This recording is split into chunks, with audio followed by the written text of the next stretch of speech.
Snapper, good morning, good morning, good morning. Very nice morning.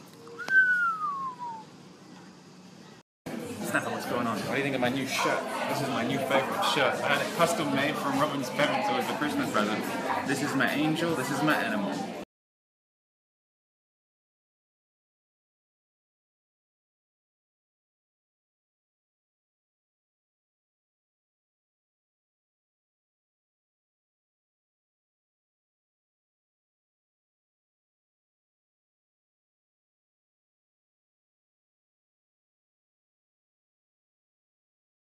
Snapper, good morning, what's going on? We're doing a question of the day. We've got a really good question come in this morning.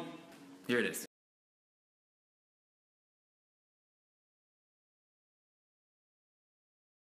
Question of the day. How do you deal with ups and downs in business and in trading? Bloody good question. This particular Snapchat viewer also mentioned that he's not making as much money now as he was last year. And when he makes a lot of money, he's high. When he doesn't, he's low. If you've been a trader before, if you've started a business before, I'm sure a lot of you can relate to that. When you make a lot of money, you can pull into euphoria, and then when you don't, you saps your energy. And you feel miserable, and you can become grumpy, and it can really affect your quality of life. You become a fucking yo-yo. Here's the game. The very first thing you want to go and do is go and get some cash buffers. Having a cash buffer in your bank account, in your business, in your trading, helps stabilize your emotions.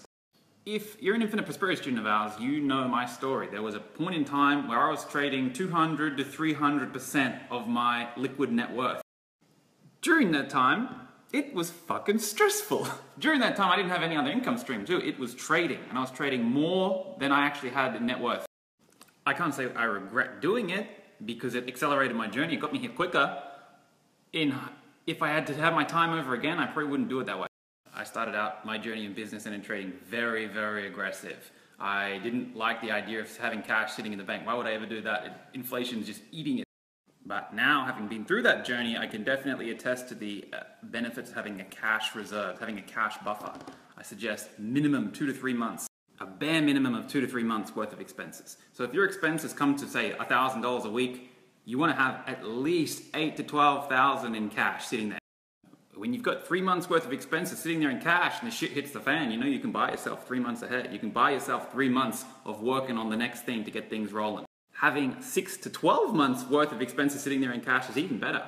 When you've got a year worth of expenses sitting there in cash, it frees you up and it liberates you from the emotional oscillation. But if you're like most people, you don't have any cash buffers. A lot of people go to work, or they start a business, or they do trading with no cash buffers, and their entire food, shelter, and clothing is dependent on the results of the business or the results of their trading strategies in that particular week. They're doing week-to-week hand-to-mouth shit, and that makes you emotional. And from what I've seen, the number one thing that will stop you from becoming successful, that will stop you from focusing on the North Star and doing what inspires you, is your emotions.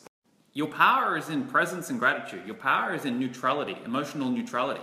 When you see these people and they have their first $10,000 week and they're through the roof with euphoria, and you can bet your bottom dollar that when they have their week where they lose $10,000, they're going to be through the floor in depression and despair and escape and exit, and they'll be in pain. And when you're in a state of despair and you need to perform to go and get your food and shelter and clothing for the week ahead, you will not be acting with objectivity.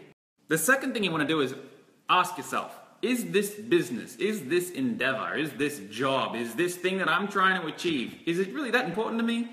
Is the business, is the industry, is it that important? Is it my soul-guided purpose? Am I inspired from within to do it? Or do I think that I should be doing it? Do I think that I have to be doing it? Or am I just infatuated with or enamored with some particular result that I think that the business is going to spit out someday? Because in my experience, whenever I find people who are really, really emotionally volatile, high highs and low lows and constant oscillations, whatever they're doing isn't that important to them. I'll try my very best not to make this next section too esoteric.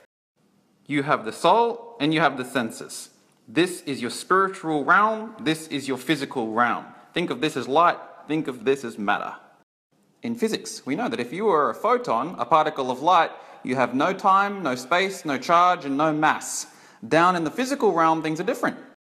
When you get two photons and you smash them together, they split, and you can create an electron and a positron from a particle of light. Then they gain mass. Down here in the physical realm, you have mass, you have charge, you have time, and you have space. In science, we know that an ion is a charged particle. In psychology, we know that anyone who has an emotional perception of something is charged about it. So down here in the physical realm, whenever you sway away from balance and neutrality, you experience perhaps a feeling of elation, you have a charge.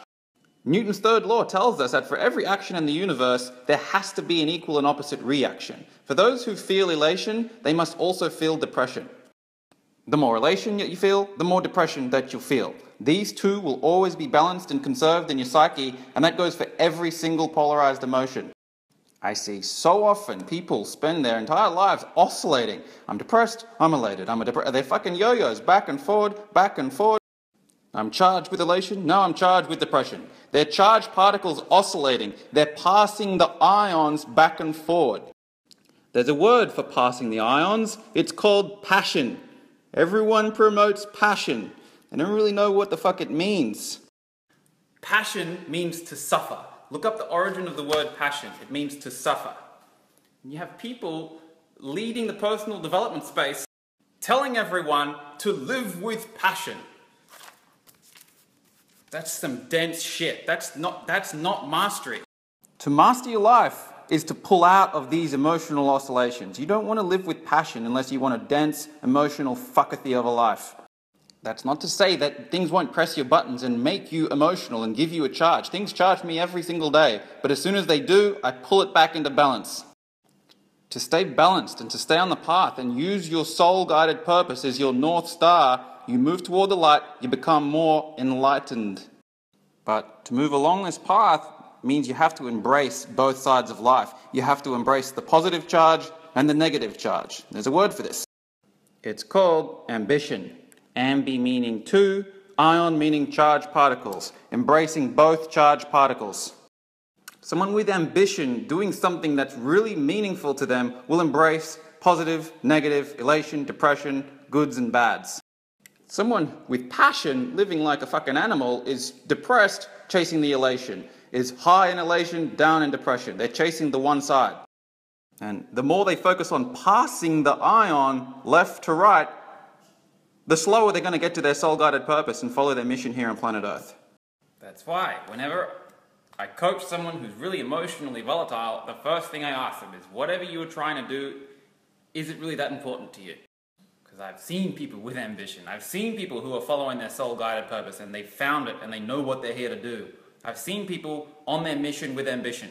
And they're not wasting time getting elated or depressed and feeling emotional and passing the ion. They're on a mission that's more important than feeling good and chasing euphoria. So, if you're emotional, if you're having really volatile up days and down days and it's eating you out, ask yourself, is it that important to me? Is whatever I'm spending my time doing really that important to me? Or am I infatuated with some particular outcome that I think might happen, or a one-sided fantasy world? I hope you enjoyed that lesson. Hope it didn't get too esoteric. Babe, have you watched my Snapchat lesson yet? If you have more questions, want me to answer, send them through. Send your ions on a quest.